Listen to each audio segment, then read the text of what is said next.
ሽለሽም ፈለጠው ሲያሸን ያባት ሲሞት ማን ነው? ስንት ሰዓት ወደ ገሰ ታሜ አደጋው ቦታ ስንት ሰዓት ነው ደረሱት? አደጋው ቦታ መጀመሪያው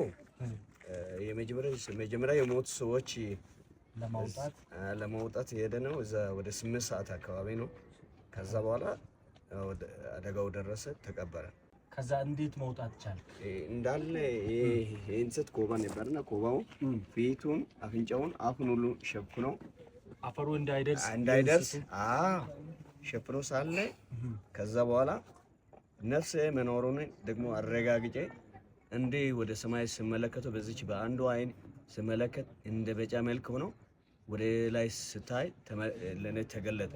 ከዛ በኋላ እቺን እጂያን እንደ ካፈሩ እንዳውጥቼ እንዳወጣሁት ዝም ብዬ እዛ ውስጥ ያለውት እንደ አደረኩት። ከዛ በኋላ ነው ሰዎች መተው እኔን እዚህ ጋር ሰው በነፍስ ያለ ብሎ ከዛ ነው ከፍሮ ያመጡት።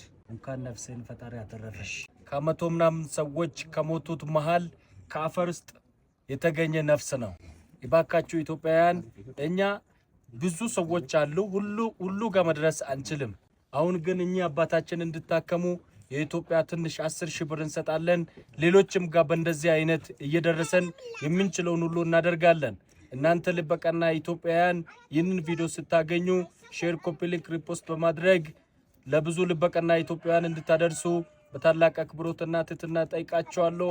አመሰግናለሁ። እኔ ከማዕከላዊ ኢትዮጵያ ክልል ከሆሳና ከተማ ነው የመጣሁት። ስለዚህ ይሄ በቂ ገንዘብ አይደለም፣ 10,000 ብር ናት። ይታከሙ፣ ለጊዜ ሐኪም ቤት ይድረሱ። እግዚአብሔር ይባርካችሁ። ከነበላይ እግዚአብሔር ለእናንተ ያስባችሁ። እግዚአብሔር ይባርካችሁ። ይሄን ማሰብ በጣም ትልቅ ነገር ነውና እግዚአብሔር ይባርካችሁ። ለእናንተም ሰላም ይስጣችሁ። እግዚአብሔር ሰላም ይስጣችሁ። እግዚአብሔር ከእናንተ ጋር ይሁን። አሜን አሜን። ሃይሳይሎ አውስ ከባባ ሃይሳይሎ አያ ከባባ እና ታይቸሽ ውርድስ እቻቹስ 5 ቤተሰብ በሙሉ አልቋል። እኒ ባይዳኮ ይዛ አያ የኔ እናት እኔ ጋር አጊውታ ኡታ ሰረታ ቸረም ኡታ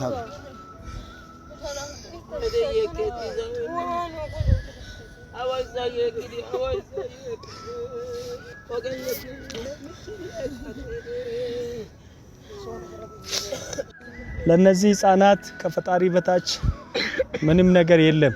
ይባካችሁ እናንተ ኢትዮጵያውያን በጎፋ ዞን ሲታይ የነበረውን ትልቅ ፍቅራችሁን በጋሞ ዞን እንድታሳዩ ባደራ ይጠይቃችኋለሁ። ይሄኛውን ይዘሽ ለጊዜ ቀለብ ብቻ ተጠቀሙ።